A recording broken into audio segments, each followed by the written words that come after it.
The station where our veterans' voices are heard. MBR Talk. Hey, thanks for tuning in. Welcome, Quack. Program are those of the speakers and do not necessarily reflect the views or positions of any entities they represent. Find us on the web at nbradio.us. Ah, there it is. You tuned in to the Farron Dozier Show on nbradio.us, TikTok Edition, and Life Force Sports. Catch me here Wednesdays at 4 p.m. Pacific Time, only on nbradio.us. Shout out. How'd I do? Was that a good take? That might work.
This is my favorite part right here.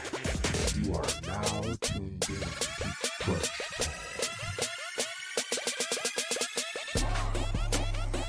All right, good evening and welcome to another episode of the Farron Dozier Show, Trench Talk Edition. So I think Big Dre, you was on the episode when I pre-recorded that drop in the beginning. Yeah, that's new. So again, thanks for listening in today. Always a very important, spectacular show for you here on the Farron Dozier Show on MB Radio. Shouts out to MB Radio, giving veterans a voice. So make sure you go to our platform, go to the app, download the app. MB Radio has an app, or go to nbradio.us, search around. There are a lot of talk shows here from our fellow veterans who are finding their voice, life after service. That's how I got here. Out of my transition out of the military, finding Blog Talk Radio. That show kept me alive, dealing with what I was dealing with, where my mind was at, from just the depression and anxiety, the suicide ideations. I started living into the future of those episodes. So sometimes you got to figure out what's next. Big Dre is here. My two guests are here, so we're gonna get right into the show. It is the 30th of April, which is the last day of the month, which brings us to the last day of the Rhabdomyolysis Awareness Month for April. Although this year-round talk for us, we did make exceptions this month for more conversations around rhabdo. And so if you want information about that, you can go to www.rhabdo.info for that. Shouts out to the Rhabdo Foundation for our relationship this month, working together, teaming up to just bring more awareness around this conversation that seems to be rare. However, I don't know about that term rare anymore. So we're going to make sure that we keep these conversations going, letting people know about rhabdo, the triggers, the secondary complications. Last Sunday on my Sunday night show, the Farron Dozier Show, at KCA Radio, I interviewed Wanda, who's a nurse. That's up on our platforms as well, social media platforms. And she talked about the influenza A, the flu, and children school age who are experiencing episodes of rhabdo as well. So she couldn't really say where she worked or all that, because I was grateful that the hospital allowed her to even come on the show. So she said just enough that we could plant some seeds and share some important factors about that for the parents who may either been dealing with that condition or again bringing just some awareness, so you don't panic. So you can catch that as well. What else? I think that's it for now. I'm gonna play some PSAs, and then we're just gonna get right into the conversation. So again, Farron Dozier, Trench Talk Edition, right here on MB Radio. We're gonna play our first PSA. Some of us still carry the burden of battle. It threatens to drown us in our everyday lives. In battle, we had our weapons and combat gear to keep us safe, to keep us confident. But when we returned home, we were not armed with weapons and gear to cope with our own minds. I was lucky to find my combat gear, my mental weapon, and it's called Calmago. Calmago is a drug-free device that allows you to achieve calm in less than 3 minutes. In moments of anxiety, stress, anger, panic, or insomnia, not with medication, but rather by activating the parasympathetic nervous system through breathing regulation and multisensory stimulation. A recent study has shown that Calmago decreases PTSD and anxiety levels in veterans, helping those who are suffering and having a long-lasting effect. Visit Calmago.com to learn how you can get Calmago through the VA or with a special veterans discount code.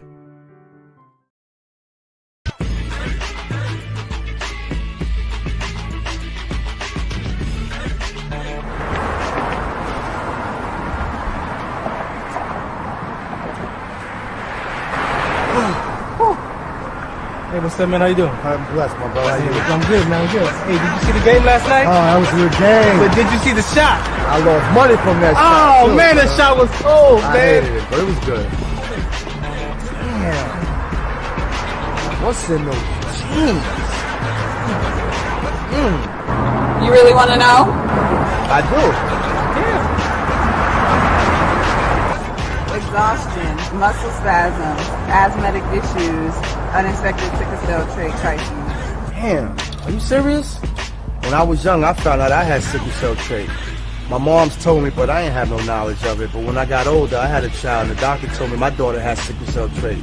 You know the facts that both parents have sickle cell trait, there's a 50% chance the child may have the trait, and 25% chance the child may have the disease. Hey, that's what's the count. Do you know that 2.5 million people in the United States have sickle cell trait, 300 million people globally? I didn't find out I had sickle cell trait until I was in the Army, 10 years. Next thing you know, I had a sickle cell trait exertion site.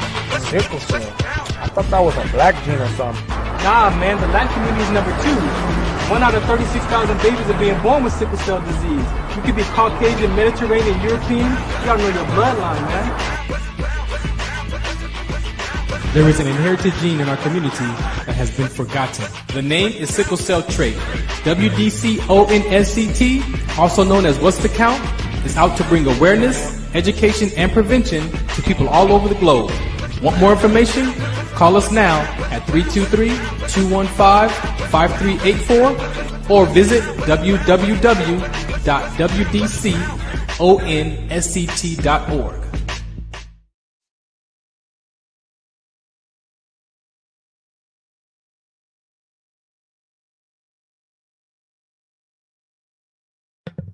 All right, again, welcome back to the Farron Dozier Show on MB Radio. This is the Trench Talk Edition. All right, so let's just get right into it. Again, if you want more information about sickle cell trait, wdconsct.org, you can go there for that information and get some basic facts, some awareness. You can reach out to me from that website as well. All right, so Big Dre, you ready to come? Let me talk to Big Dre first. Let's go, Big Dre. What's happening, man? You know I like coming in. You know I like coming in and see my boy, the Trench Talk Edition, my veterans. Man, straight out. My shout out to all my vets, men and women working and not working, the ones who on here on this God beautiful earth, and the one protecting our lovely country. Give you your praise, your honor, and we salute you. And where are you at? You in the you're in the dungeon somewhere? Your dungeon is again. freezing. I don't freeze. Hold on. You freeze. You good right there. Okay, I'm freezing. I'm good. No, you good. So, You good. Yeah, you know how it is, man. Everybody want to spy on you and don't want you to do nothing in America. So you know how it is. We always doing that stuff, man. But God's been good, man. Tomorrow's a big day. I gotta go see the judge tomorrow morning, boy. I'm ready for the big one. Oh, what? So I'm gonna suit it. You ready? So I got everything ready? done. Everything is done. Okay. Bro. I got my Reverend Ike outfit I'm wearing tomorrow. My Reverend Ike suit. I'm gonna go in there and do it, man. But you know, it's a blessing, man, to be a part of what we're doing. And like I said, once again, people, next month Hammer Nails, Santa Monica, grand opening. We reporting live. Trench Talk, Sports Collection. We're gonna do it out there. People have some shirts made. Now come on, check us out. So come out there. We haven't given you an exact date, but I know next month for sure. Grand opening. Hammer Nails, 12-12-1. That'd be like between Bundy and Santa Monica Boulevard. It's gonna be a nice place. You gotta wait till you see this place. It's spectacular. It's for some man cave for men. Nails, shave, got a bar, your toes done, beard done, all that stuff, gentlemen. So come out there with your wives, your kids. Come out and have a good time today. You get a chance to see and meet the man himself, the legend right there on the screen, the legend. You talking about that dude over there? That dude right you there. talking about that dude over there? That dude over there. You know, but we can't wait. We have a great guest, the Motor Goddess, man. Like I tell you, I can't even say the word for this woman. I'm gonna let her tell you exactly who she is, how we met inside the studios of old LA Talk Live with her mentor that night, the late Joe Ellis, who was a legend when it comes down to automotive. This man created stuff from cars back in he put a 72 Corvette engine into a 32 Roadster. Never been done, and he was a phenomenal. And then here comes, this young lady from LA, Miss, we call AKA Tweety, Patricia, AKA Tweety, the Motor Goddess, the goddess of all automotive. I met her. I didn't know she get them beautiful hands dirty once in a while, but she got in with the best of them. When I tell you, I saw her work, I said, wow. But the biggest thing for me, I'm going to tell the story, but she's going to tell it again. Her father, it was a sad moment. We were celebrating life for her daughter. We lost a couple of years ago back, her daughter. And there was, her nephews came to honor her daughter with their cars that they work on in their shop. And the father comes out first, and the car flies by down Fairfax and Melrose. And he said, man, he missing. It's like he's missing somewhere, probably a spark plug. Then she comes out 2-3 minutes later. I'm talking to me and my girl, other half, and she said the same thing. I said, hold on. But the motor know what's missing. The same thing her daddy said, she said right behind him. So I knew that girl got talent. She can listen to an engine. That's unheard of. But you folks out there in Radio Land, y'all in for a treat. When you get a woman, she's a motivator, philanthropist. She has a great charity. And she helping the kids out in LA, and hoping she run for mayor one day. Never know. There you go. But that's my girl, man.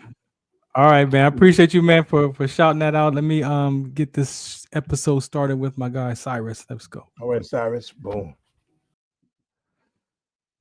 All right, Cyrus, man. How you doing today, man? Pretty good. How you doing today? I'm doing good, man. Thanks for taking this time out, man, to help deliver this conversation around rhabdo for me. Of course, my pleasure. So do me a favor, just give let the people know who you are, just a little bit of background, and then we'll get started. All right. Well, a little bit of my background. I started in martial arts when I was 15 years old. Been into physical fitness and martial arts, mixed martial arts, boxing, kickboxing, traditional martial arts with ITF Taekwondo. I'm a high red belt. Had a back surgery right after my bout with rhabdo. Right? Yeah. So from there, just never give up attitude, and had to recover, had to bounce back, and now I'm a certified personal trainer, so I can help others and bring awareness as well. Cool, man. Thank you so much. So who was Cyrus growing up as a young guy, man? Who was little Cyrus? Oh man, I was energetic. I loved to run. I would go outside and just run around the house, just run. So I love to run, build things, create. Oh yeah. What would you say you developed your mental toughness through? Your environment, your parents, coaches? What do you think that came from? I definitely have to credit it to a lot of different sources. I definitely say my environment, but learning how to do my own body scans at a young age. They ruled out Guillain-Barré syndrome when I was 15 years old. So not knowing back then they were psychogenic non-epileptic seizures, they ruled that out. But I stayed in the hospitals for months and things like that. At times, And that was one of the things that really had me focus on getting my head together. Just doing body scans and not really being so overwhelmed with things at a young age. Yeah, So for sure. then family support, just different things like that. I seen my uncle have an unfortunate accident at a young age, or heard about it while he was at high school wrestling. And, you know, again, they said that he would never be able to do this. Years later, he was up on his feet. And man, I had examples all around me. So can't lay down.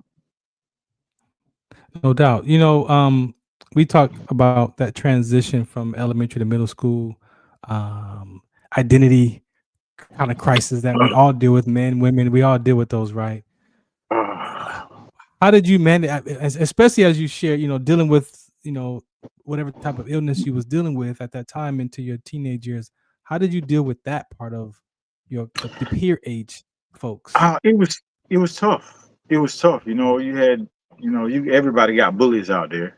You know, got bullies out there, and we grew up in the suburbs. So, and you know, we had to fight with everybody, man. You know, and it sometimes it was like, okay, I'm expecting this, and sometimes it was just unexpected. So, you know, then, you know, you're trying to learn yourself. It's hard to do so when you're going through that, and then whatever you're going through at home. And when you're young like that, you know, you can't process everything. So again, it was overwhelming, but just karate. I would go outside, run around the house, start kicking and stuff. And after a while, they were like, you know what, we need to put y'all in something. So so is that where the karate started? Is that where it started? That's where it started. All right, let's pick up right there. So what was that like for you to be able to start, you know, getting that development? And it was the beginning for me, the beginning of something that'll never end. I didn't know it at that point in time. It was fairly short, but we ended up starting out with the gentleman who actually brought MMA to Ocala, which was a gentleman named Chris Hickman and also Tom Sauer, God rest his soul. These two gentlemen, they started us out, and immediately I had some experiences with watching my big brother in there with me. So he was holding on to the sensei and didn't want to let him go. And sensei was like, okay. And he was doing what he was supposed to do as a student. And the sensei put a move on him, which he was supposed to put a move on him. And, you know, it was amazing to all of us because we'd never been in karate before, you know. So just seeing that was overwhelming. And then, you know, just that was it. Sparks flew. Yeah. I can't even imagine what that's like to go through all of the mental aspects. I mean, we look at the physical part of that, but let's touch on some of the mental. You talk about getting your mind right? So talk about the mental aspect of dealing with that or getting involved in that. All right, so that was just the start of it, like I said. So just after that, man, I seen and read books about Bruce Lee, and you know, you learn about these actors who weren't just actors; they were actually martial artists. So we delved into things and people like that, Billy Blanks, and then I really start saying, like, you know, I have to seek this out as an adult. I have to seek this out, and I started boxing a little bit at this place called O'Malley's Alley, and pouring concrete. I had this construction job. And the guy I was working with, his uncle was a martial arts instructor. And I'd hear about these guys going out and training and stuff. And I was like, you know what, man, if I had the schedule to, I'm going to go out there and I'm going to start. I'm just going to train. And it never seemed like I just had the schedule. So one day I said, you know what, I just got to go. I just got to go. And got off work, ran home, got clean, shot down there to the dojo, signed up. He welcomed me in with open arms and got right to it. And the whole mindset behind going to a new gym, a new traditional martial arts school, is not like most people going into an MMA gym or a boxing gym and you think that you're, so Right. I went in with a humble mind anyway, okay? But seeing these kids and the elders in there doing things that make you scratch your head like, should they be even able to do that? And it made me wonder, like, hey man, like, if I stick in here long enough, like maybe I can get one of those black belts. Well, I started doing MMA at the same time. And I figured, well, you know what? Maybe this will sharpen my skill set anyway. I need to learn how to kick. And so, again, I just thought it was all physical. Okay. Yeah. Well, then you have pains. Then you have things happening to you. Okay. That's not revolving around physical activity, but now you're learning that you have degenerative disc disease. You're learning that you have GERD. You're learning that you have fibromyalgia. Right? Wow. So now it's the mindset of I'm supposed to go to training. I'm hurting. Oh, wow. People want to go. Yeah. Go and do what you can do. Yeah. Right? So it's like I talked to my instructor. He was like, just come and do what you can do. And I just started learning just from his simple words, man. Just go and do what you can do. And I would show up sometimes, and maybe I'd have to stretch. Maybe I just have to hang out a little while. But eventually, I got back up and I started kicking. And again, this was before Rhabdo. Yeah. Okay. Right before Rhabdo. Okay. So 5 years in Taekwondo, I'm now working with my martial arts instructor. So you graduated. Okay. So you graduated. Right. Big time. Okay. I graduated so much that his first referral at any job was me in 22 years. Wow. So thank him for that. Yeah. But just that alone, just the martial arts, the mind state that I had to be in and understand that, it's a great skill acquired over a long period of time. But you have to keep an open mind and understand that it's conditioning you mentally to get up and push forward and persevere no matter what it is. And that's what I gained from it. Yeah. Thank you, man. Thank you, Cyrus, for sharing that. I just want our brothers and sisters that are veterans that listen to our show here on this platform that we're not different, right? We're not different. I know you didn't serve in the military. However, the mindset that it takes to be in that field that you were in, that sport that you were in, is no different than the mindset that we have to be being a soldier. Like it's the same. It takes the same kind of mindset. So I appreciate you sharing that, because a lot of times after service, we deal with our mental capacity as a veteran. That's one of the things that seems to take us out at 22. They say 1 every 65 minutes a veteran completes their life.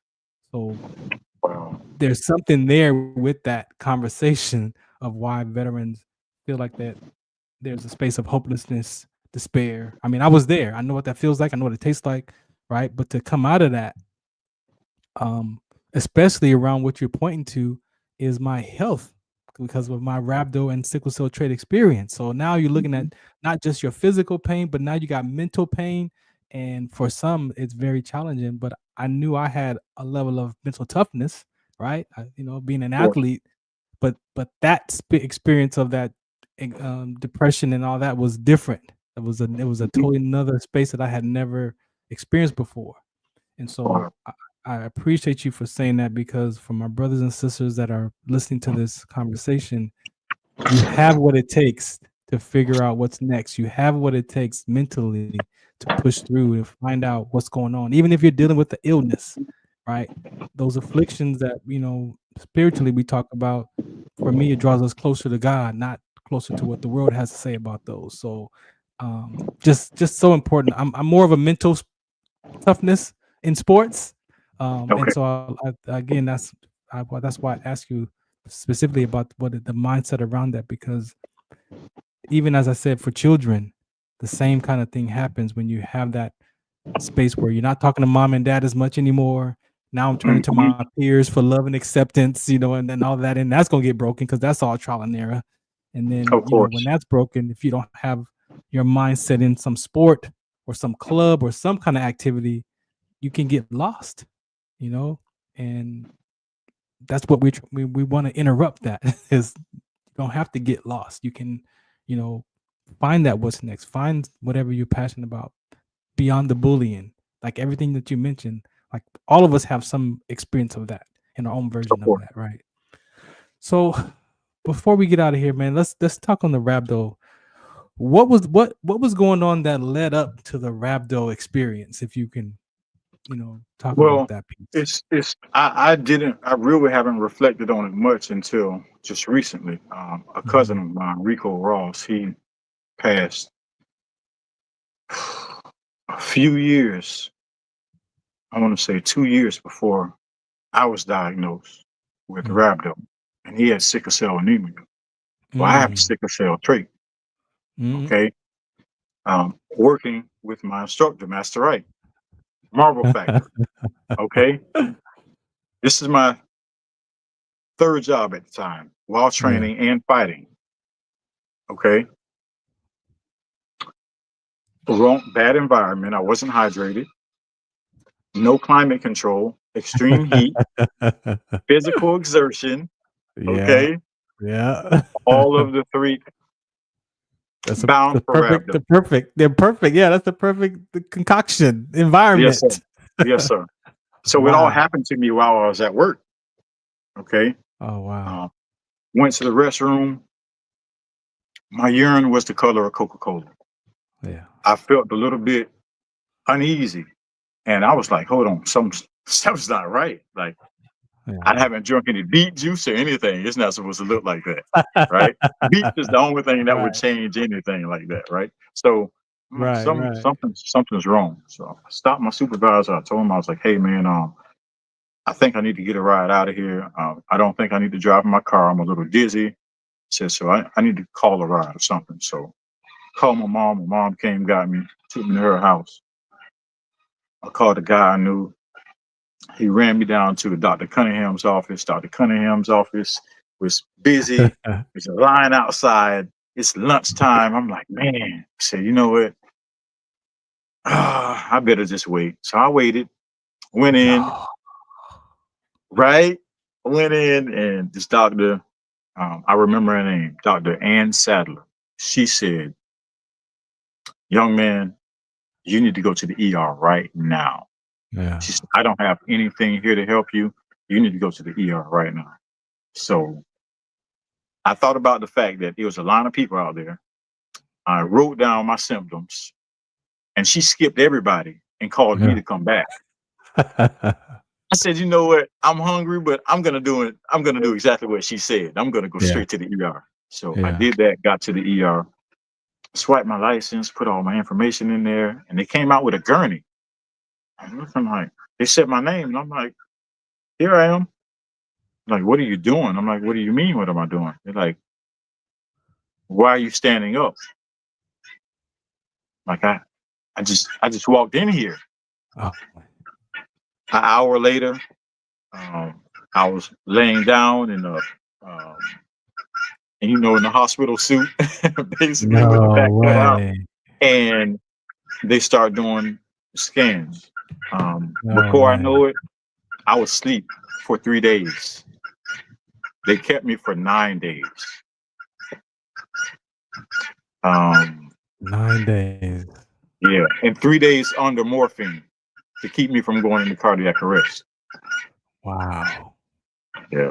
So at that point in time, I would come to, and again, I was just right back out of it.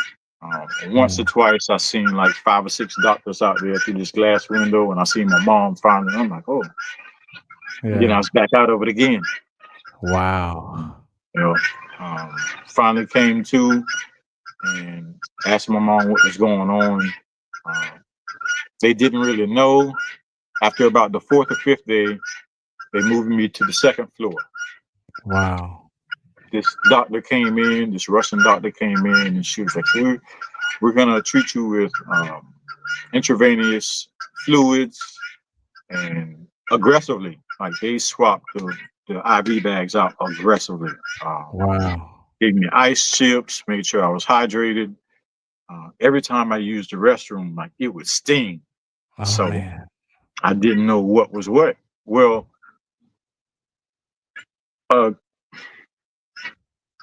an interesting occurrence happened, right? Okay. They were gonna put me on statin medications while I was Oh in no. the yes. Oh Right? no, that was gonna make it worse. Right. Well, another one who's passed, a great one. My cousin Anteve Irvin, Yeah. God rest his soul. He was an RN. He was on the 3rd floor, just had his leg amputated. Oh no. Right. My cousin, he messaged me and he was like, "Are you in the same hospital I'm in?" I'm like, "I probably am." Yeah. He was like, "For what?" And I told him what he was like, "They're treating you for rhabdo." Wow. He told me what they were treating me for before they did. Before they did? Right. Now they probably were already treating me for that, but he told me what they were treating me for before Yeah. they brought their attention to me. Okay. Yeah. Hold on. Is there somebody out there with you that's making some? I hear some background noise back there. Is that you? Guinea. Huh? I'm sorry. It's a guinea. What? Oh, that's the guinea? A It's a farm guinea. animal? Yes. A farm animal? Oh, that's Yes. legit. All right, cool. I'll take that. I'll take the guinea then. No problem then. Hey, it's more sound effects. Just so y'all know, ladies and gentlemen, this is live, right? This is what happens when you live, right? So I appreciate Cyrus is out there where he's at, and these are the environment sounds that we're gonna get tonight. So legit, bro. Thank you. Yes, sir. Yes, sir. So he mentioned to you about rhabdo before they actually told you that they were treating you for rhabdo. Yes. At that point in time, they were about to come in with these medications, and I asked them for a list of the medications they were going to give me. So they gave me the list of medications, but they haven't yet came in with the medications yet, right? Yeah. So I'm telling him the medications that they're going to put me on, and they had already gave me one for nausea, and they were going to give me another one. And he was like, "Wait." It's like, those are statin medications. They should not be giving you statin medications at this time. That's the worst thing your kidney needs. And I'm like, "Wait, what?" He's like, "Yeah." He was like, "Well, look, certainly don't deny treatment, but you can deny those medications and tell them why." So I did that. Yeah, I feel like in a way he saved my life. You on the court of learning about rhabdo in the midst of going through the treatment. Bro, that's insane, man. So I started studying right then. Getting off the phone with him, he told me to look at the long-term effects of all medications with whatever I go through. So after that, it was ever since then, it's been a lesson of learning. No doubt. Lesson of learning. Now we met randomly. So ladies and gentlemen, I don't know Cyrus. I randomly messaged him from our rhabdo. I think from the rhabdo group. Yes, so, sir. We're strangers, really. We've never really talked except for a couple of messages. Did you tell me you was a sickle cell trait? I don't think you told me you was a trait carrier in our conversation. I'm sorry? I don't think you mentioned that you were a trait carrier in our conversation. Okay, that was because I didn't even know that it was partnered or accompanied with rhabdo. I didn't know that it would have had anything to do with rhabdo. No. Okay, and another thing was I was amazed by the fact that, number one, like no one speaks about rhabdo. And here it was when you reached out about rhabdo, I felt bad because I had all these things going on. I'm taking these certificates. I dropped the ball. We're getting back to you. And I was like, man, I hope this guy reaches back out. And you did. And I was like, man, I have to make sure I don't drop the ball because your awareness is needed. Okay. Yeah. I'm hearing about young guys losing their life after running track, all types of different things. And they're kids, you know, and I just think it's something that a lot of medical professionals are not discussing. Personal trainers don't talk about. Yeah. I discuss it because I work in a gym to where they have cycling classes, spin classes. Right. All of that. All of these things. So it's a lot of different areas that should facilitate some awareness about rhabdo. Yeah. Man, like I said, ladies and gentlemen, this is the first I've heard about him being a trait carrier. So you just never know. Again, I'm so blessed to have these kind of conversations organically, and conversations come out like this, man. So, what do you want? No, let me. I got a couple more questions before I let you go. After all of that experience, the rhabdo, there was a point where you had to figure out that what's next, and you became the certified personal trainer. Right. How was that transition for you? Recognizing that, because I know for me, even to this day, I still have a basketball identity to the point where I own three basketball teams, ABA teams, because I just gotta stay connected. Right, one wasn't enough, so I gotta have three. But I find myself, wanting to go to the gym just to be in the environment of the basketball, to hear the squeaky floor, to smell the sweat on the wall, to hear the ball bounce. I need that. Right. For you, not being able to do the MMA and the mixed martial arts and all that, how did you figure that the training was going to be your what's next? Man, it's it's funny you asked me that, because it was a profound moment. Okay. After rhabdo, months after supposedly recovering from rhabdo, I had to learn not to eat out of nonstick pans because of the toxins. I had to learn how to change my diet. I had to learn how to back off of red meats because I have non-alcoholic fatty liver disease.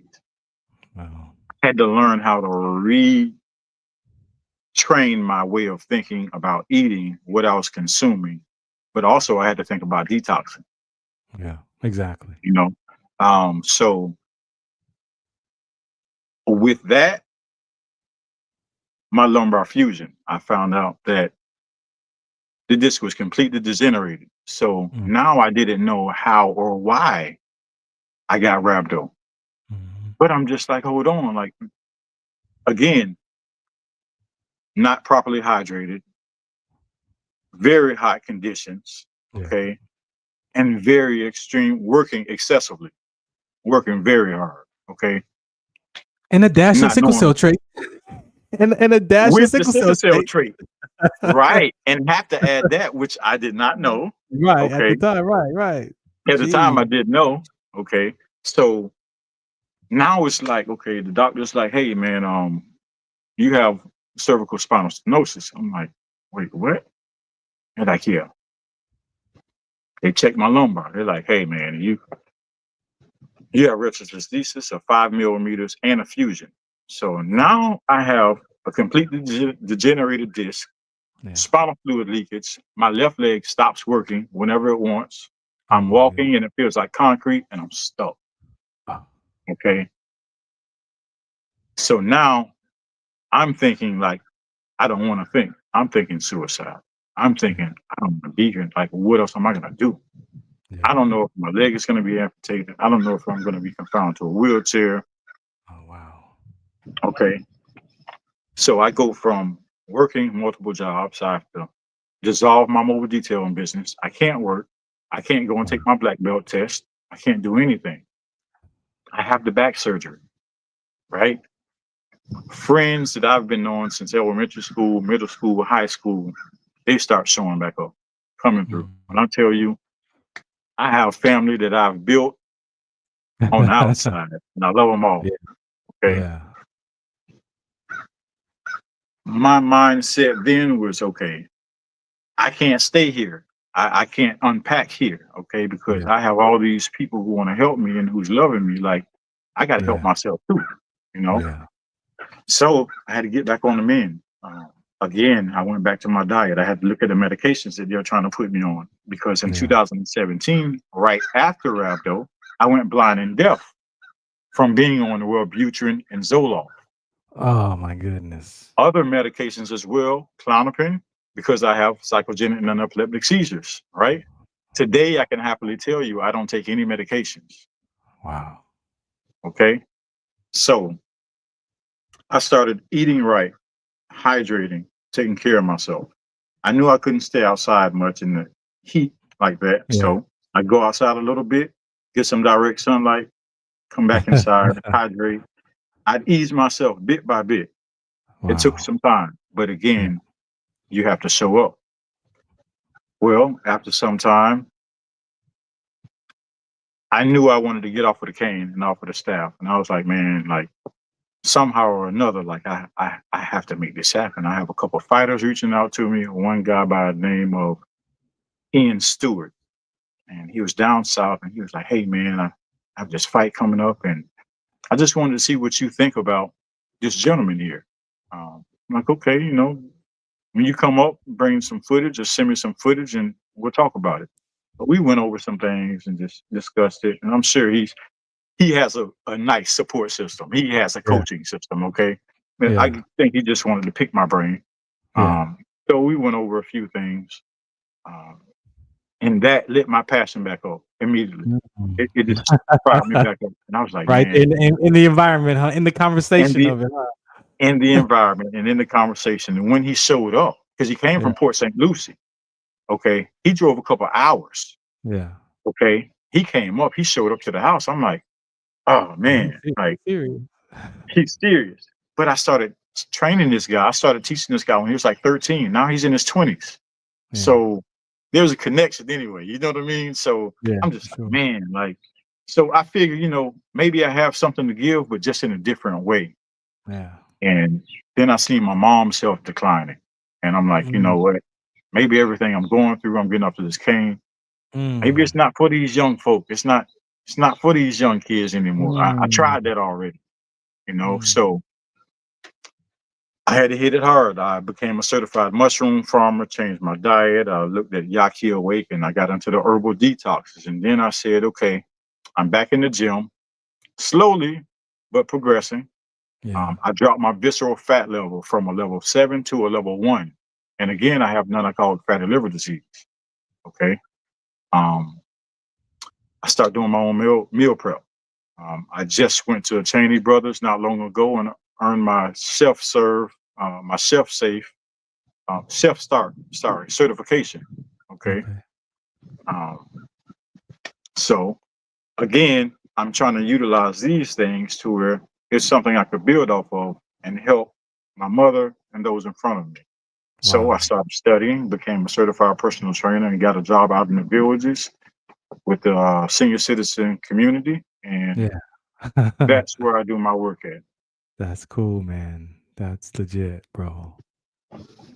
So, I mean, hey. I know, right? I mean, hey, like I said, it's, man, I really appreciate you, man, for hanging out today, bro. I again, these shows 99% are organic, so I'm over here in shock, like everybody else hearing it for the first time. Like this is not like pre-recorded. Like I don't know none of this. Right. Man.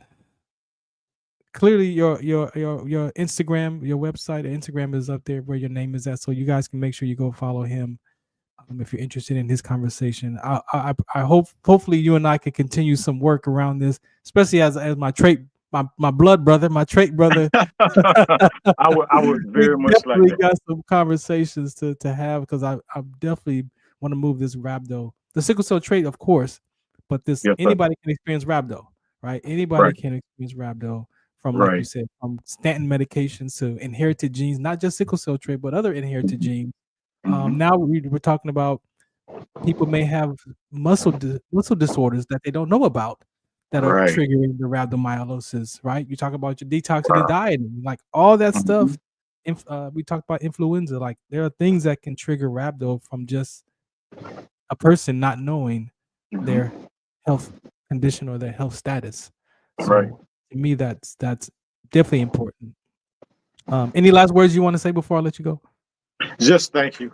I appreciate you. I appreciate you giving me the opportunity, and I appreciate what you've done. Thank you for your service as well, and thank you for what you do for the rest of the veterans. And just thank you for having me. Man, the farm animal. Where is the So farm animal? Tell me about the farm animal. You know, so I train out here. My uncles, both of my uncles, they have a very natural environment. They have chickens, geese, guineas. Yeah, man. So that's you got to keep it natural. Sometimes you got to, you got to bask in the.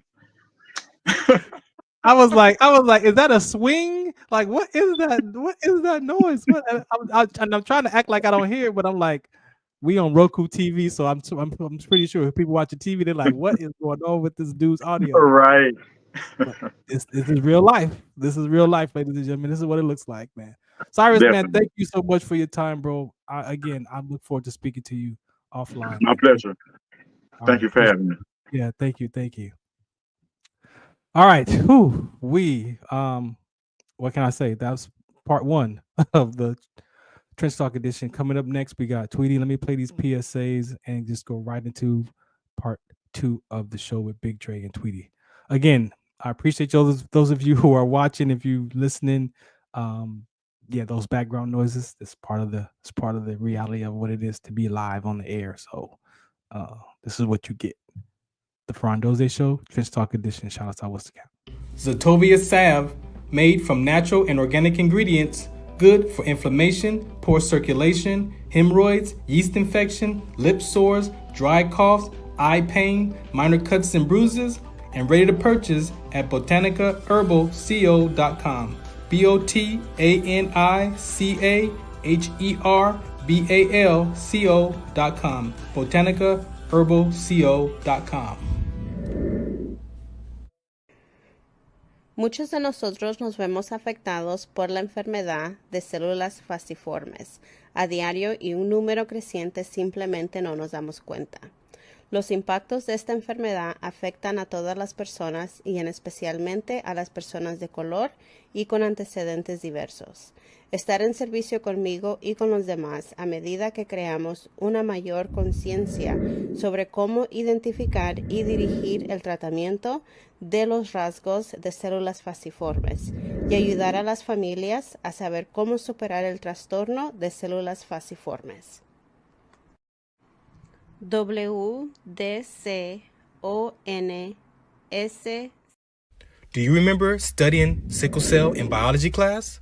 What's the Count on Sickle Cell Trait Prevention is here to bring you awareness, education, and prevention conversations around the risk factors of this inherited gene. Visit wdconsct.org. This is Farron from the Farron Dozier Show, 8 p.m. Pacific Time on KCAA Radio, 106.5 FM, 1050 AM. Also streaming from the KCAA Radio.com website, the station that leaves no listener behind, and MBR Radio. That's right, MBR Radio on all their streaming platforms, including MBR Radio on Roku TV, Sunday nights live, 8 p.m. Pacific Time on KCAA Radio and MBRradio.us. The Farron Dozier Show. For more information, search farrond.com. My name is Ann Halley. I am the CEO and founder of the Rhabdomyolysis Foundation. I founded the organization in 2022 in an effort to support survivors and fund medical-related research. If you're interested in getting involved with our organization, you can visit our website at therhabdofoundation.org. You can sign up as a volunteer, or you can support our organization by donating directly on our website. And all proceeds will go to support survivors and medical research. All right, welcome back to the Farron Dozier Show, MB Radio, Trench Talk Edition. Let me just get right into it. Akito. Big Dre, what's happening? What's up, man? Oh, Nothing much, man. Let me let you go. No, man. Okay, chilling, okay. man. I'm looking at. I was talking to Cynthia Rockrock, the martial arts master. Oh, okay, I was looking at some stuff she was doing. That's all. But you're doing good, man. Your boy Yeah. Cyrus, man, unbelievable. Unbelievable. I know, man. That's unbelievable. Cyrus, man. I shout out. I know you still on there live, Cyrus. The after effects I had me going. I said, oh, he country boy. you heard all the farm. I was like, what is that? I was like, what is that? What is that? Man, I had a guinea pig going up. I had pigs, cows. I know how it is, man. Let me bring Tweet up. The queen. The queen is here. How you doing? Hey, everybody. How are you? I'm great. Thank you, Farron, Dre. Thank you for having me here. Thank you for all of your, your accolades. I'm so pumped up. The farm animals got the farm animals. I know. Did you hear the farm animal tweet? Did you hear the farm animal? And my dad's from Texas. I was raised by a country boy, so you know how it is. Right at home. I was like, what is that? In the middle of South Central. I was like, what is that noise? What is that? I said, only on Trish Talk. Only on Trish Talk. It's live. It's live. Farm animals and everything in the background. I'll tell you, man. But hey, Motor Goddess, she's in the house, ladies and gentlemen. Let me tell you, you guys better sit back, strap that emergency harness on, and we can do 0 to 60 in about 0.1 second. So tell them who you is. Please. Well, thank you for the lovely introduction. And yes, it looks like it's downshift o'clock. I'm Motor Goddess. And, thank you for bringing me to everyone live, because we're right here in the home of custom car culture, Los Angeles, California. Ooh. And I come from a multi-generational car junkie gearhead family. Mm. And as far as who I am all that have made me, to be honest with you. And Motor Goddess isn't just about me. It started off with me wanting to duplicate me and create more Motor Goddesses. And then I realized that the need was so much broader. And what Motor Goddess provides isn't just, it can't possibly be streamlined into a space. It's a multitude of things. It's a diamond with many, many, many facets. And so, this is what's led the, what has led the charge with what Motor Goddess has become so far. And for those of you that don't know what Motor Goddess is, we are an automotive program. We are an automotive innovation academy. I'm the founder. I am a former race car driver, street race, legal or not, Hey, I closed my eyes. I ain't said a word. I closed my ears. But as of today, I teach. I want to be able to, to share these skills and, take it to the next level. And even, I'm kind of, been called the auntie of the takeover, community. And I know that everyone's really angry at the takeover community. Yeah.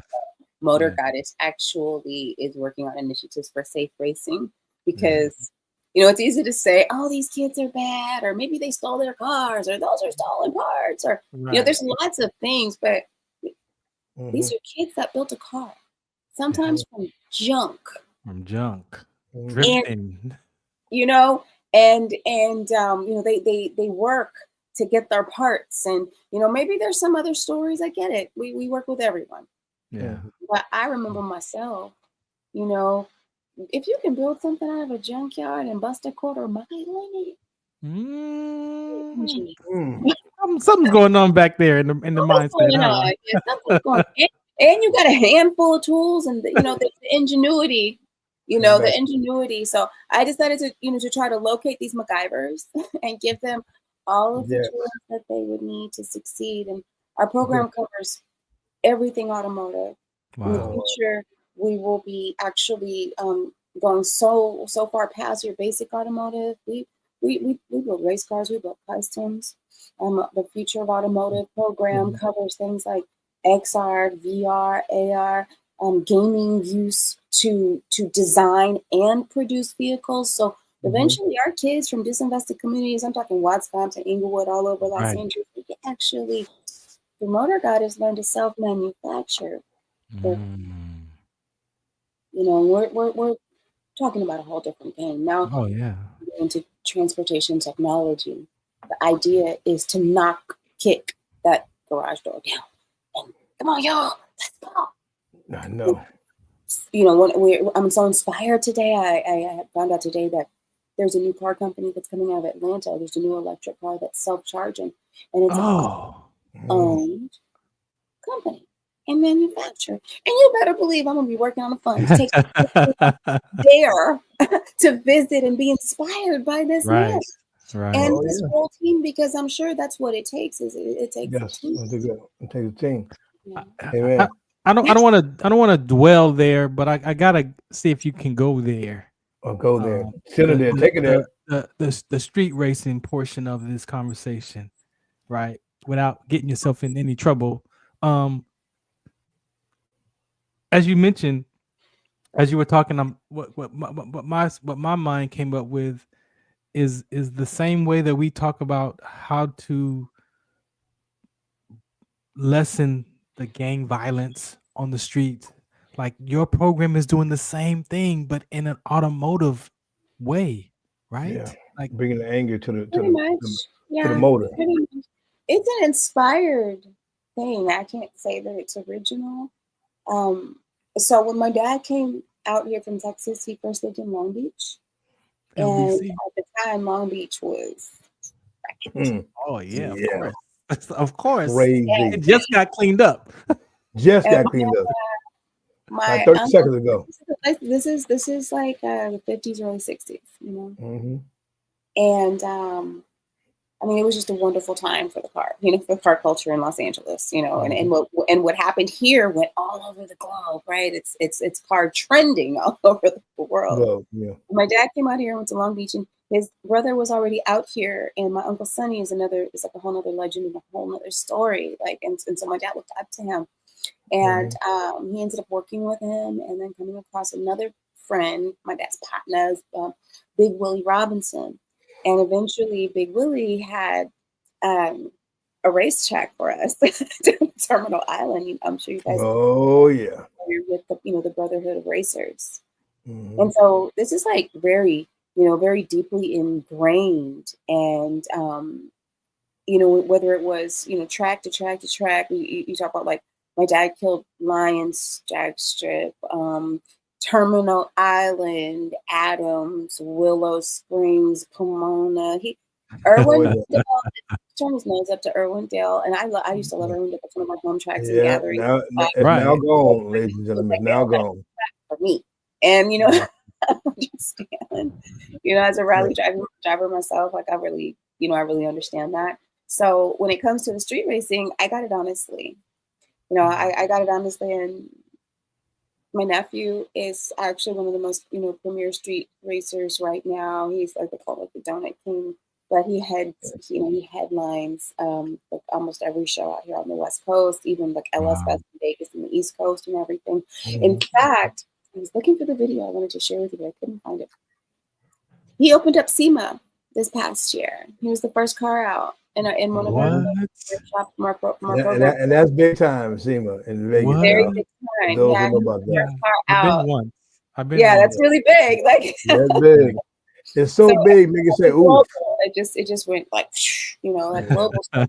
So like it's really in my blood. The legal part, the illegal part. I mean well, I have a question for you. I would race a skateboard when I was a kid. And yeah, I have a question for you.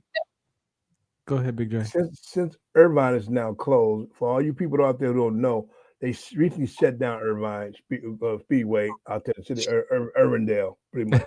And they shut it down. They filmed Fast and the Furious, the second to last one there. It makes you wonder, how do you feel about that closure? You think it could have been saved by the city? Just didn't want to do that. Oh, I got personal feelings about this. How frank would you like me to be? Yeah, be Franklin. Be Frank or Franklin. It doesn't matter. Be Franklin. Be Franklin. Be Fran about it. Franklin. Yeah. Frank. Yeah, all that. So a few years ago, maybe like 2015, maybe 2016. No, actually, no. Maybe like 17, 18. Okay, but yeah, Irwindale was going to close down. They were going bankrupt anyway. Mm-hmm. We started doing. We brought our events out to Irwindale because we do these huge events that provide safe racing to try to take, to take takeovers off the street and provide safe racing spaces. These are like neutral family spaces. So people that are from any part of the city, if you know what I mean, can come here and just be, you know. And so we brought that energy to Irwindale, and it saved them, as a matter of fact. So we bought out the Jaguar Day, and then but yeah, I'm also a publicist, so you know I did my thing. And we were on the news, and it was just absolutely amazing. They attracted an investor, kept it open, right? And So ladies and gentlemen, not one incident that night, not one incident. Go ahead and put that in there. No incidents. It was clean. Not one fight, It was wonderful. nothing. However, what ended up happening was the management at Irwindale did not keep us. They didn't keep us to continue our events. They continued our series of events, even by the same name. Ooh. With the clear people. Okay, here comes the Frank part. Here comes the Be Frank part. Ooh. Oh, they're closed now. Oh. Yep. Yeah. But let me just tell y'all, there's also Adams Speedway. Please support Adams. Yes. Owned Speedway. Right down over the hill over here. Adams is for everybody. You can bring your kids. It's in the spirit of Big Willie. In fact, they were connected also back in the look. Oh man, Adams, we know all about that.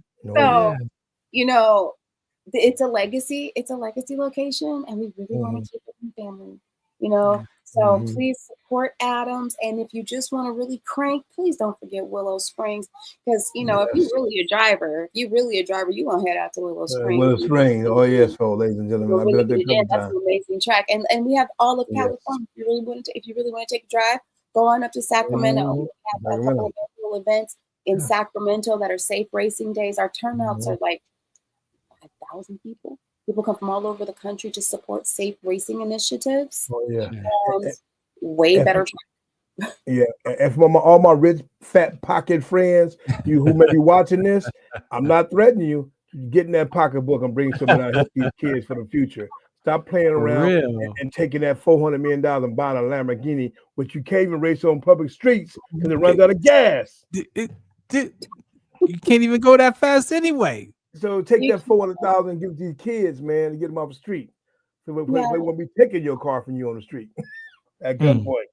Yeah. Oh, from what I understand, Los Angeles County is now interested in making provisions to something that we'll be pitching Motor Goddess for. They're interested now in making provisions. About time. You know, for safe racing, which it took us a long time to get here. It took us a long time, you know, but who cares? As long as we're here, because so Karen Barron, come on, girl, come on, Karen. But the long time, right? The long time could it have been the negative publicity from the media that false news? You know, it starts with not wanting to invest in disinvested communities. When you have a disinvested community or groups in those disinvested communities coming in saying, "Listen, I need $2.5 million to start a safe racing and building program, and I want to build Black and brown engineers in the hood, and I also want to teach them how to self-manufacture their cars so they can put their name on their car, not Ford, not Chevy, not Dodge, but you know, Keith, Jenna, whoever." You know what I'm saying? You say that. You mean Pookie could have a name brand car? Yeah, Pookie has a name brand car. Poo Motors. You know what I mean? So when you say that, and we are from where we are from, one, it's scary to some that may listen because it's a trace back, right? It's a trace back to our ancestry. It's all of that. You know, this is you know who you are, clear people. You know who you are. This is part of our birthright. You know, this form of engineering and mathematical language that it takes to build this way is a return for us. And so all I'm doing is kicking the door open and, hey kids, this is your original language. This is what you can do with it. We already play, right? She kicks hard too, ladies and gentlemen. She kicks hard. Medicine, every form of engineering, we interpret the language. Yes. Our kids are told that they're horrible at math in school because they're not taught. They're taught it's a skill. It's not a language. But when you build something, anything, it's a language. Yeah. It's a language, and it's one that melanated people are fortunate enough to be predispositioned to. And you know, and we teach everyone, any persuasion, any color, any. I was gonna ask you by who you get to be in this conversation. Are you finding that more young women are coming out to want to be the next goddess? Are you finding that? Man, there's Your a replacement whole is your world replacement of coming? water goddesses. And now, yes, they're coming out of the they're coming out of the shadows. But I even had one before today with me today. like I have women all over the world who have written me over the years, and they were so proud of where they, where they come from and what it took for them to become. Dre knows about this. There was a group of women that were in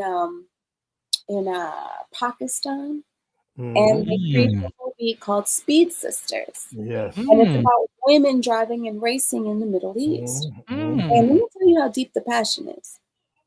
The opening scene of the movie is the military chasing their star driver, Betty, because she just beat every dude in a car she built with junk. In a place where women can't drive legally, Right. So she got to go bust her race down and get got to die. So she's jumping it in, like talking about downshift to clap. The girl that wrote me a few years ago in Nigeria was the first woman to open up her own automotive shop in India. Yeah. I'm sorry, in Nigeria. Nigeria, I read about that. There's two sisters in India, and they have faced some really crazy stuff. Wow. And this is why we need the first female racing team. What we need, because I designed shoes for her racing team she had. We need the first female Indy, NASCAR, drag, all that. Wow. When they ruling drag right now. Brittany Forrest is ruling drag racing right now for a female. John Forrest's daughter. Can a man beat her? I'm like, so it's crazy. Wow. The new Hoonigan. Right. Well, it's Hoonigan. Yeah. Is there one? Is there one? Ken Block's daughter can eat him in driving. Yeah. What? Can eat him in driving. Just wait, what? She's dirty. Oh, she's dirty. His daughter? His daughter. Think about his it. daughter. And she proved it because she did the unicorn run in the pink. That you guys are familiar with his cars, the pink Porsche. Yep. Oh yeah. And not only did she mimic every single one of his stunts, no, she did like 8 million of her own. No. I mean, we haven't seen this in a long time, but she's gonna be the Lewis Hamilton of rally. Wow. Wow. I think what we have to do, Tweety, we have to go see this lady who she's like the little owner of a little chain of burger joints called In-N-Out. I think she's like one of what I think like 13th the most wealthiest women in the world. We may have to go knock on her door at. Can we get an In-N-Out car? Get an In-N-Out car? She has, but she's an all female racing team because she's she even raced before. She raced. She's a car girl. Yeah. But we used to do car meets at In-N-Out. People don't remember this because In-N-Out but In-N-Out was in LA before, and there would be car meets at the In-N-Outs that were far out. So there was the one that was off the 10. I don't know if it's all the way down by Tustin or something like that. Tustin. Yeah, I remember that one. My friend so we would do car meets, out there, and they would have their little line, going all around everywhere. But they were like the new Bob's Big Boy. Yeah. So they would bring out, their cars. But what happened was people started doing burn boxes. That's in in the parking lot. You can't do that. Yeah. Really there's always those ones. There's always that one messes it up. So now if you see a whole bunch of like cars come in and congregate at it, at an In-N-Out, they're security's gonna ask you like, are you buying food? So we just buy food and park, but we don't. Right. That's how you do it. That's how you do it. You buy food. Yeah. Wow. But there's plenty of places to stunt. We just got to make sure that we have legislation in place to protect those places. For sure. So just go out to you, Lindsay Snyder, the CEO of In-N-Out. Lindsay, if anybody knows you out there, and they know you out there, you got this money, girl. Do some of these women out here in America. At the future, women got skills. I was on one today. My Archangel girl, Candace, she tried to get scooped on the truck today, and he said, well, if you just take that off, there's no good. It's gonna suck all the energy out of that battery. Well, we just changed it. You didn't change it, and we get in the car, it goes dead. Did the woman just tell you? I'm looking at her like, did the woman just tell you that? on top of it, she a killer. She a martial artist and she's trained by me, and she told you about the engine was bad. So that's why I say we know that this woman's world is getting to that next level now. Tweety, what's your view on how back in the day there used to be auto mechanics in schools?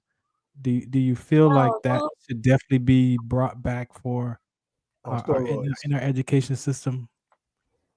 So I definitely think that it needs to be brought back in our education system. I've spent almost the last 10 years working on getting auto shops open. In fact, my mentor that did pass away, Joe Ellis, was very instrumental. We've had programs in schools before, Washington High School, Compton, Centennial, and then boot camps at other city schools, or public places, parks, rec, things like that. Were places that we've done boot camps. Yeah. But the issue isn't opening the store. The shops. That's not what it is.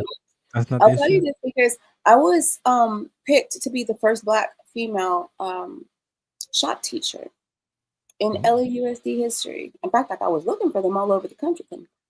Right. And one of the dynamics that stood out to me, and Dre, we've talked about this before, was that what a wonderful opportunity, and there was some simultaneous things going on in my life that just made this decision a little easier to make. Right. But I think they put about $1 million into a classroom that's in Venice High School. Thank God, for you guys at Venice High School, what a beautiful thing to do, Beautiful, beautiful, beautiful classroom. But I looked at the schools that I asked for Washington, Dorsey, Jefferson, Crenshaw. Right. Those were the schools that I asked for, right, specifically because when we were doing the programs that we were trying to open up the automotive departments, they were being used for storage, and it just pissed me off. I'm like, wait. But they want to give you one by the beach. And so, it took actually someone that I really love to say to me, why would they put the first Black woman doing this over there? Right. And, I don't have anything against those kids. I know it's a mixed campus, but you everyone listening right now knows exactly, what I mean. And the other part was that in my development since then, I've realized that Motor Goddess isn't designed to be stuck in a classroom on a campus, because Motor Goddess in itself is auto shop that goes everywhere. In our future, we have an automotive. We have a mobile garage that will be going out into the community and helping helping students learn by fixing cars in the community for disinfecting people that can't fix their cars. Programs coming online to help people do things like get their registration, pay their ticket, do their DMV. We have deeper. You know what I'm saying? We have to go so much deeper. And so it's like now it's evolved. I think they dropped the ball so long that automotive has now evolved past the campus classroom. Now we can bring our campus, we can bring our personal campus and classroom to you, in the form of workshops or once we're mobile. But they won't budget for us, not the way that we need. And I'm not teaching kids how to change oil. Yeah, that's along the line. But my class is really just to see where you stand. Right, you got it right. Complete automotive manufacture, complete transportation technology design. I'm talking planes, trains, automobiles. Bills, yep. Because you never know who you're going to discover. You never know what talent you're going to discover in that school. You got to give that an opportunity to be a broader stroke. That's the goal. If my people students find themselves. If my students say we feel like building a rocket today, I want to have the skills to do it. This is why I'm running for city council. I want to change I'll be talking to Motor Goddess AI and having her go order the parts for us real quick. One thing you said that again about having the mobile van to show up and not just fix cars but registration, license, and I say this and as seriousness, even though it may sound funny, but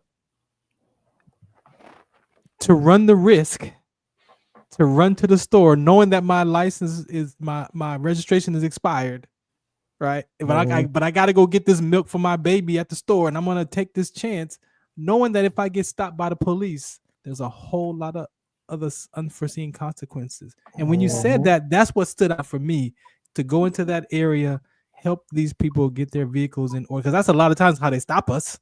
Right. They pull us over, and I'm like, okay, well, wait a minute. If you did that and you had those services, that interrupts all that other stuff that's going on in our inner city areas. All day, every day. Like that's what I heard from your comment, is like the secondary stuff that goes on, because if I run the risk and I get stopped, that this is the day I get stopped, and I know my place is expired. What do I do? Now my car is impounded. I'm get your phones, get your cell phone cameras out. Like, why you stop me? Like all this other stuff that comes with that. So I believe, and this is written into how we move as a program, to avoiding problems. You know, I believe in avoiding problems. And you know, when we're talking about the takeover community, we're talking about a lot of these kids. The kids in my program, the youth and young adults in my program, come out of all kinds of situations. You know, all kinds of situations. We're talking anti-recidivism. We're talking about foster kids. We're talking about DV situations. We're talking about recovery. You know, we're talking about sensitive situations. And in sensitive situations, we need the time to build the ladder back to ourselves. However, we find ourselves in a society that won't give us the time to do so, and have an expectation that in 30 seconds or less, we're right back to wherever it is that we need to be. And in reality, that process, you know, of course, makes us fodder for the system, and it keeps the dollars churning. So if we need to exit, we need to be able to exit with these small favors. They're small favors, but they have big things going on. Imagine this right now. So it's a very unfortunate thing that so many Americans are now being caught up in this deportation mess. You know, American citizens. Some of them were pulled over because they didn't have insurance. Some of them pulled over because their tags expired. They might be home eating right now. Yeah, there's it's so much connected to that. It's so much connected to that. Imagine how many people, because it's people. It's people.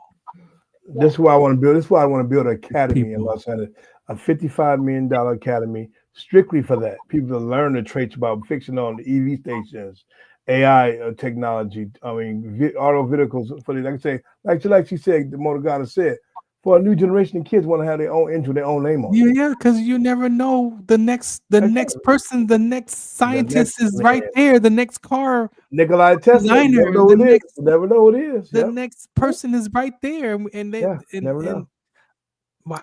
I think that it's important to understand that Motor Goddess isn't only designed for those that are going to build cars. We understand that at least half of the youth or the adults that go through our program may not build cars, which is why we offer entrepreneurship. This is why we will be the first investor in our students that go through our entrepreneurship program. There's other, you know, there's service jobs, there's administration jobs, there's automotive design, there's upholstery, there's executive, there's so many levels to executive automotive. There are mathematicians that just sit and get paid for doing suspension geometry. You know, the top mechanic in the world right now is a Black woman. Yeah. She is a Black woman. She's a brand. No one knows about it. Automotive marketing. They don't know about it, so we don't tell it. This is there's like sports. There's so many jobs connected to you don't have to be the guy on the field catching the pass. You can make just as much money behind the scenes in another aspect of sports. But we think I gotta be the athlete. Go ahead. Theoretically, we choose to exist as a decentralized university. And Amen. Wow. Amen. I tell you, totally fascinating, man. No, this is life. Like I said, this is all connected to people. Yeah. And we use the children are our future, such a cliche that we don't even give them a chance to experience being the next generation, to be in the future, because there's so much limitations. And I agree with you.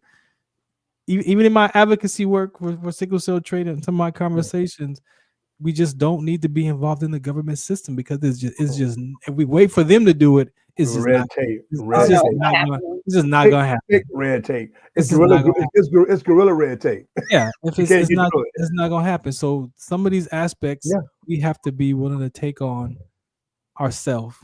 Yep, you have to. With those who agree with those conversations and move them forward. And they don't have to be large groups. They could be small groups of people that can move conversations. It takes it takes a village. Don't we all understand that it takes a village? Yes, they do. Well, and you're right, the size of the village isn't important, but it is important to realize how big our village actually is. Time for to get rid of the smoke and mirrors. When so last Friday I did my first boot camp over at Avalon Carver Community Center, and that's a wonderful place. If you guys don't know about it, they do so many things for people, for system impacted people, for foster care, for just we have so many programs and things and benefits. They've got housing. They have a little hospital attached. It's really, really cool. But I got a chance to do a boot camp there, and you know what I found?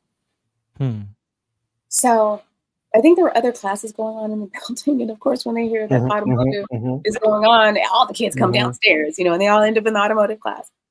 And what I realized is that automotive is just one of those things that makes everyone drop their guard. Because who doesn't like cars? People that don't think they like cars, they like to ride in them. They don't like to walk. They like them for something, Most it's more like it's automotive, and yes, it's about all those important things. But our program follows the Maslow's hierarchy of needs, because it's really more about providing human needs. Yeah. And the particular human need that our program we don't focus on one, but the overreaching one is generational wealth. Transportation technology has always been our way to go. We just haven't been able to use it properly because we invented it. So, it's really more about being able to take care of the human, the whole human. And if we do it with automotive, great. You know what? Because my buddy Caldwell is 91 years old, right? And so, he talks, and we talk about when we look back in the past on how, the Italians, their story is written romantic. They use their drug money to send their children to school, right? To college, right? Into business. And then we used our money, our drug money, and to buy cars and rims. And like you said, like we've always went to the automotive side. It's you said that. That's like their romantic story about their drugs is all this, But then ours is like, we bought cars and rims and and paint jobs, and we want and that's not a bad thing. No. But it's like you said, how can you turn that to where it creates something other than just the flashiness, the look good? So, I'm not the first, and I do realize that is the forward-facing view that lots of people have about what Black people do with their money. And I'm not going to say I haven't seen lots and lots of that. But I'm coming from a field of pioneers. And they were showing off. They were showing off with this, right? I want them to show off. Let's talk a little bit about that in there, and like you said, how you put that motor inside that, and with the exactly. Right. Wow. But and it's not just that, like different forms of showing off, right? There was a man named C.R. Patterson. You know how he showed off? He was a former slave, but he was a slave with an engineering mind. And you know how he showed off? He was the first Black man to have his own car company. He was so important. He was so important that both Rockefeller and Ford had to make sure that they destroyed every single one of his cars. Okay, and his son Elijah Patterson was the designer of the Continental Motor that they still use today. Imagine that. Let me do this. Quick. Let's talk about World War II. World War II. Remember, the women went to go and work, that changed our whole country. Let me show you how Black women showed off. Okay, let me show you how all women showed off. Every color of them, but Black women did some stuff. You've seen the Rosie the Riveter, right? And you always see you always see it in a certain version of it. But the Rosie Riveters were Black women, and they were building airplanes. They had to, and they had to learn things like suspension geometry on the fly just to be able to do things like build the wheel section. Wow. You understand? Like to go in and Build the wheel section. read schematics and all of To this. build the wheel section. Jeez. You know? World War II. Now let's talk about one of my favorites. Come on, y'all, Bessie Smith. Look, the first Black female aviator. Wait, hold on. Yeah, Aviator before that. and Yeah, mechanic. aviator and mechanic. Okay, aviator and mechanic. Before that, Amelia person. He was showing off. How about oh my gosh, Sergeant Buford, the Tuskegee Airmen, one of the most important engineering minds of our.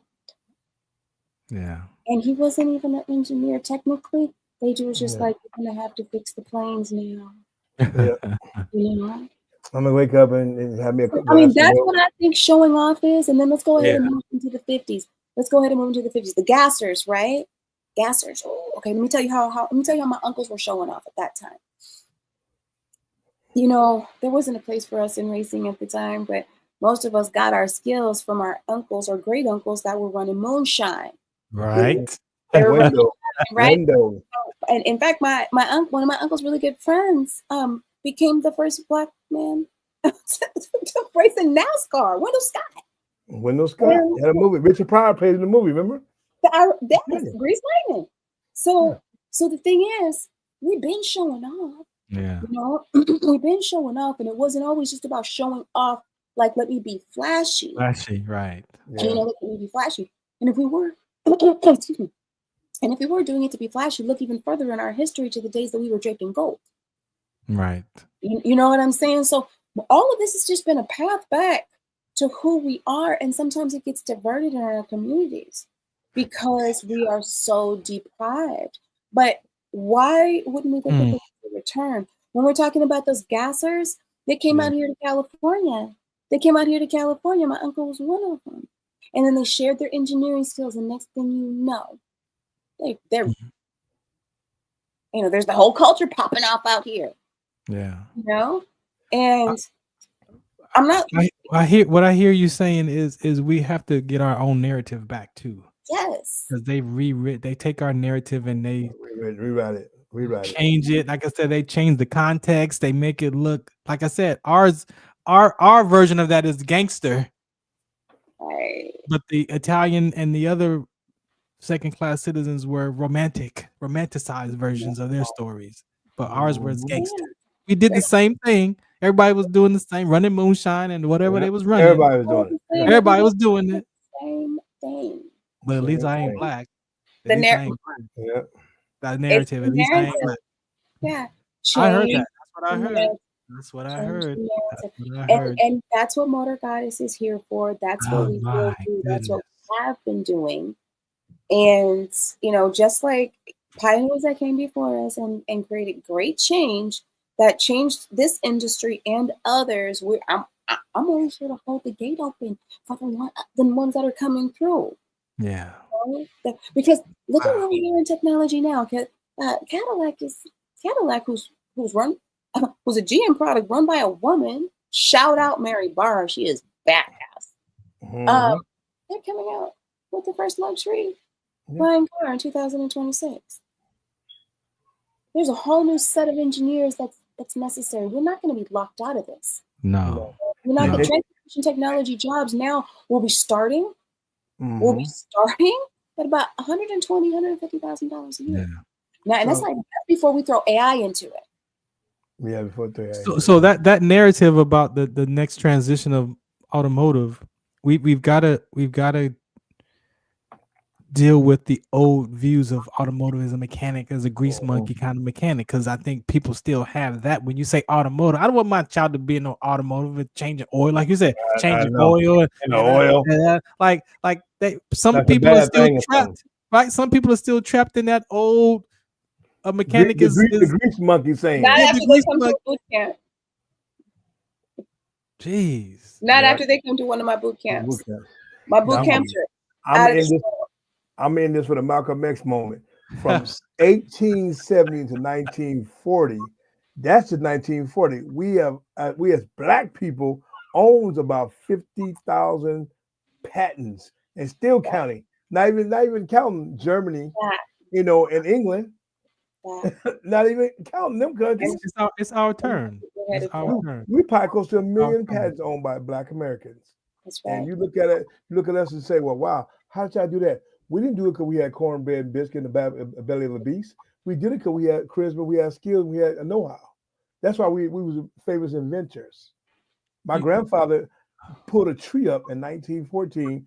It turned to petrified rock. He wasn't Jesus, but the city museum bought it for $100,000 back in 1940 and made him a rich man. He took and invested in land, had over 800 acres of land in Mississippi in 1914.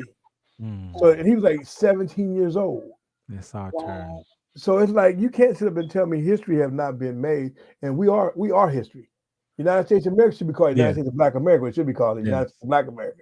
But they should have called it. Period. You know the part that I want to play a part of this is that teenager, that young child who's 9, 10, 11, 12, whose environment has taught them that you can't do that. Who's heard people say you can't be no kind of person, a mechanic like that. You can't do that kind of work. You can't be no engineer. That's what black people don't do. Brown people don't. You don't do that. You got to go get this job at McDonald's because we got to pay these bills in this house. And so that how I want to help is restoring that self-reliance back to that child, to dream again, to wonder, and not be stuck in their environment that says, you know, you're not good enough. You know, you're not worth it. You know, you're not smart enough. You know, you're not like that part of that conversation. Because you can introduce all this work in education to a student, and their subconscious mind is like, okay, that sounds good for him or her, but not me. And I'm going to go back home and suffer in silence and figure out how I'm going to help my family, you know, pay these bills by going to do a job that I really don't want to do, but because my environment has cultivated me to, or I've heard these conversations so much that that's all I know. I can't do that. Like it's not even realistic thought for me. Like that's the part I believe that at the same time of exposing them to these conversations, how do you deal with that? So that when that student goes home, the dream is, because as parents, we kill dreams too. As parents, our environment can kill that dream just as much as someone outside of us. And sometimes our own subconscious mind, as I learned today, sometimes my own subconscious mind can kill my dream off because of how I talk to myself. And I believe that that's a piece that has to be shared so that child can reestablish their self-love, their self-confidence, their self-esteem, their self-worth, the self-affirmation, the interpersonal relationship of myself. Because if I get that complete, I'm willing to take that risk and at least go try it. At least try it though. So accomplishment works wonders on the human spirit, even the broken human spirit. I stand here before you. I've been broken so many times, and one of my go-to places to repuzzle myself is the garage. And I started sharing Motor Goddess for that reason. I wasn't called Motor Goddess. I was a woman in the domestic violence program who had a hot rod. You know? And I would go to counseling, and afterwards we'd stand around outside and talk and chit chat and drink the coffee and the cookies and do little girl stuff. And everyone was interested in my car. And if we had meetings on Fridays, I would always be headed out on Friday to go track. And so I got to get out of here, So one Saturday, I took all my girls out to Irwindale.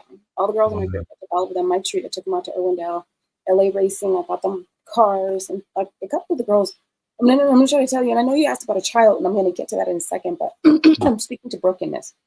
I'm speaking to discouragement, and I'm speaking to non-supportive environments, right? Okay. So one of the girls that was the most afraid to even get into the car, she didn't even know if she really wanted to go. And she was actually still with her abuser. So she didn't want to get in trouble. There was so much trepidation and everything. Yeah. And this isn't even about wrenching. This was really racing.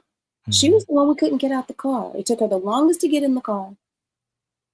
I ended up paying for an extra 2 hours on the track just so that she could just work it out. She was trying to learn how to get up to the race line. And she had been afraid, and it took her longer, and so we weren't going to leave until everyone learned how to work the race line, right? It's like the most basic, thing. She don't want to leave. She was like, she wanted to come back. Like, so we made it a thing. Like, this is kind of how we first became a program. We weren't a program still. We were just kind of like a activity. We were a group of women doing this, activity. And what I realized over time was that it was cathartic, and all of these women, each and every single one of them, had received some form of growth or some form of some fulfillment that helped them with their confidence, that helped them heal from their brokenness. And then eventually they were coming by the garage and they doing, this and, learning how to rebuild carbs, or they might have had car trouble and wanted to come by the garage. At the time I had a garage with my nephew, and simultaneously my nephew was helping, our garage was a community center because we became an accidental anti-gang program. And what would happen was, that we would have youth come to our garage, or these women come to our garage, and they were safe there. They were safe. We cooked food. If they needed to, they could crash.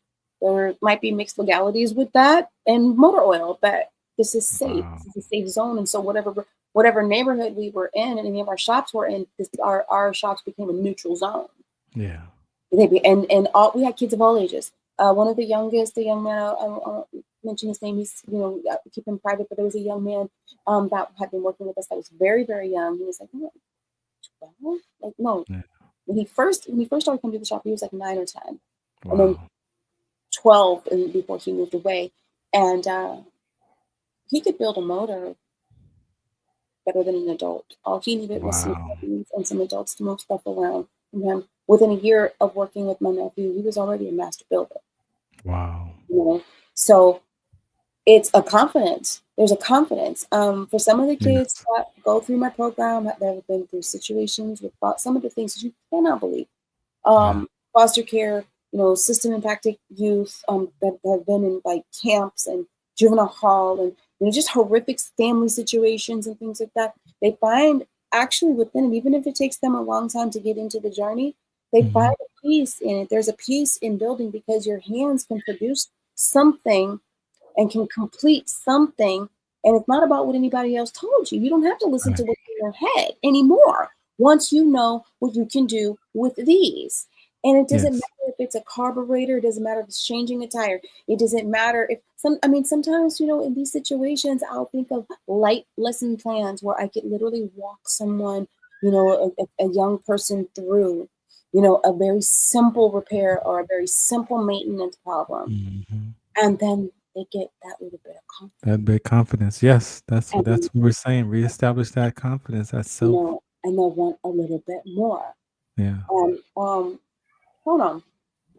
We had 2 students that were at, I think they were at Centennial, that couldn't stand each other because initially, schools. This is why schools are hard sometimes.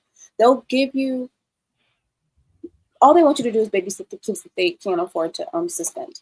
Thank you. So we had like rival gang members in the same classroom and stuff like that. However, these 2 kids that wanted to mark each other, and these were Joe's students. One was a Black kid and one was a Mexican kid. I won't say their names or identify them, right? But they were from rival places. Oh, they have a shop now in Vegas. Okay. What? Together? Yeah. One of them became a lawyer. Okay. The other one stood up at the other one's wedding. The other one's engaged, and he's going to stand up at the wedding, and he's already the godfather of 2 of their kids. Oh, and he became a lawyer. He graduated from UNLV. And he was one of our most problematic situations. And it was also about confidence. And so I've tried to address confidence at different age levels. We've got the young person who feels broken and stuff like that. And they need those blocks to be rebuilt in them. We've touched on women that need to feel like they're capable again after being, in some horrific domestic violence situations. And then we're also touching on teenagers, whether male or female, that might be at that place, that teetering, edge. And they really just need to understand that there's a process for that. that there Yes. is a process. They came to places where they're wondering who's got their back. So there's a process for them. And this is exactly why these two young men ended up becoming best friends. They're like Wow. brothers. They both came out of foster care. They never had a family. And now they're a family. And Wow. they're raising their That's families nice. together. One of That's them went nice. into automotive and only reaches on the weekends. The other one has a shop that the other one invested in. Wow. Right? Right. So there's stories, right? There's stories. The confidence of wrenching isn't just about that. You know, how look at how you feel when you go to a car show. Don't you feel like, Yeah. hey, whoa, Bernie River, what? You know, fresh paint, leather. Yeah. You know, that feeling. Car enthusiasm is just a way to get to the hearts of these people that need us. Thank you. Thank you. Wow. Big Dre, anything before we get out of here? Yeah, Thank you. she had me. Yeah. Yeah. Thank you so much Thank for you for sharing having me. just Thank you. this I want aspect of it. Where can we find you at? Tell everybody we can find the Motor Goddess. all platforms you can find me at Motor Goddess, all one word, Motor Goddess. And wait, is it the right way on here? Oh, yeah, it is. It is. Okay, so yeah, it's at Motor Goddess. And if you're interested in a boot camp, go ahead and DM me, because we are, again, our mobile boot camp. So if you have a community center, or if you have an organization that would like to bring on board for a boot camp, we don't just do automotive boot camp, although it's automotive themed, but we also do boot camps on critical thinking, emotional intelligence, and for your organization, helping you provide the Maslow's hierarchy of needs. Yes, we do. Oh, Maslow. Maslow. I gotta talk to you offline about Maslow's chart. I use Maslow's chart to get delivered from worrying. It's good for all kinds of things. I love Thank that you chart. guys for having me. And shout out to Cyrus. What a wonderful I know, right? Cyrus, the man. I was looking at Cyrus, his art. I love him. My artists know, keto, and his artists know what it was. He had a red belt, but he had a red belt. I'm a second dan. So I like, shout out to your boy, man.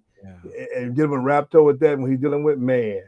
Yeah. I don't wish that on nobody. I'm telling you, I literally went into the Rhabdo group in March to find guests for April. Yeah. And he responded, and we kind of chit chat back and forth. And as he said, we were supposed to do this earlier in the month, but he got busy, whatever. So I re-messaged him like, "Hey, are you available? Because I got a spot." And he was like, "Yeah, I'm in. Like, let's go." So what a heartfelt interview. In fact, I want to give a quick shout out to the Sickle Cares Foundation. Yes. Shout out to Parish Miles. I hope he's doing better. And I'll let you guys know when we have our Sickle Cares event coming up soon. You will definitely come back, and we're gonna talk about that. That's part 2 of our conversation. Yes. And I'm grateful, Big Dre, for introducing me to you. Thank you, man. Your conversation. I got some more guests coming, some big ones coming. It's important. We're getting ready for summer. You know. Yeah. Shout out to my team. You know, Fantastic Six out of Ohio. We just signed with Mayweather Promotions 30 bouts for our big arena out there in Ohio. Ooh, I'm going to Ohio where the original players We ready to get it. Where the original players to hang out at all day long. My team. We have every Tuesday we have meetings, and we told me last night, boom, and I just scored another 50 EV units for a big contract we finna do. Yeah. So shout out to my people, man. We doing it. That's cool, man. Thank you, Big Dre. Thank you. All right. Always for today. Appreciate both of y'all's time. There you go. Again, this is important because at the end of the day, we're talking about people. We're impacting people's lives, whether it's cars, advocacy, health challenges. They're all connected to people. Yes. And I want my veteran community to understand that we're not different from civilians. We're not different. We were people first. Yes, we were the 1% that served the country and did what we did, for this country. But you're not. You're still a person. And I when I go speak at bases, I tell them, don't lose sight of who you are as a person. Don't lose sight of what you care about. Never. This is what you get to do. It's not who you are as a person. That's where I got lost. My identity was in that uniform, in that rank, for 24 years. And so when that was taken away, I don't know who Farron was. This is all the work that I had to do for myself. So I want my veteran community to understand or realize or relate to we're people first. Yes. Exactly. So we give you your honor. We give you your flowers to all our vets, male and females. God bless you all, and God keep you all. Yes. Thank you so much. And all you rich folks, don't forget, you better give that money up. Dre calling out everybody. Everybody, get that money up to Motor Goddess. Help those kids go to the next Call level. them out. They are our future. Our kids are your kids, my kids, her kids. We all, everybody kids. No, Farron's kids. That's our future. And you know, you got I know my grandson is. I don't know. His brain is like an engineer. I mean, he building stuff out of these blocks. Well, like, how did you create that? And it's like these little bitty squares that connect. I'm telling you. They have an entire Bugatti made out of Legos that drives. Thank you. That drives? That drives. I read about that. I need to find out for him to look at. Stop buying them $8 million Gucci shoes and $12,000 purses and stuff for your women, and put the kids money in these kids' for pockets. real. To knock Come off. get your car with Motor Goddess. We have a professional service. So, and all of that benefits the kids. So there's a little something for everybody. If you have a car sitting at home, you don't know what to do with it. You got a 1950, 60, you know what, and you want to turn it into a hot rod rally car, just restore it. There you go. You heard it first. Thank you both for hanging out today. I appreciate you for helping me get this message out to our veteran community and those that watch this as well. All day long. Appreciate you both. Peace out. Thanks. All right. Thanks for listening to the Farron Dozier Show on MB Radio, Trench Talk Edition. That's Life Towards Sports. You've heard it all here today. We'll be back next Wednesday for more conversations. Again, shouts out to MB Radio. Go to mbradio.us or go get the app. You can download the app. I'm telling you, I had the app over here on my phone, making sure that everything was up and running properly in the background. So again, appreciate you for your time. This is the Farron Dozier Show. Shout us out, WHATZ DA COUNT. One more time for our PTSD community. I won't say community, but people who deal with stress and anxiety. Again, it's not just veterans. This PSA is dedicated to veterans. However, we all deal with some level of stress and anxiety. And this might be something that you can use other than medication. Some of us still carry the burden of battle. It threatens to drown us in our everyday lives. In battle, we had our weapons and combat gear to keep us safe, to keep us confident. But when we returned home, we were not armed with weapons and gear to cope with our own minds. I was lucky to find my combat gear, my mental weapon, and it's called Calmago. Calmago is a drug-free device that allows you to achieve calm in less than 3 minutes. In moments of anxiety, stress, anger, panic, or insomnia, not with medication, but rather by activating the parasympathetic nervous system through breathing regulation and multisensory stimulation. A recent study has shown that Calmago decreases PTSD and anxiety levels in veterans, helping those who are suffering and having a long-lasting effect. Visit Calmago.com to learn how you can get Calmago through the VA or with a special veterans discount code. Tune in to the Farron Dozier Show on KCA Radio 106.5 FM, 1050 AM. Also streaming from the KCARadio.com website on Sunday nights at 8 p.m. Pacific Time. Brought to you by Sports Collective TV, Sports Collective Radio, and Sports Collective Media. We got the Heme Factor, we got In the Zone, and we got Fourth Down and the 20-second Timeout Sports segment. All for you right here on the Farron Dozier Show on KCA Radio 106.5 FM, 1050 AM. Also streaming from the KCARadio.com website with my guest hosts Robert Lamar and Coach Will. Catch us on Sports Collective Media on Instagram and Facebook. And make sure you watch us Sunday nights at 8 p.m. on KCA Radio 106.5 FM, 1050 AM. Also streaming from the KCARadio.com website. Music, talk, sports, and so much more in Farron Dozier Show.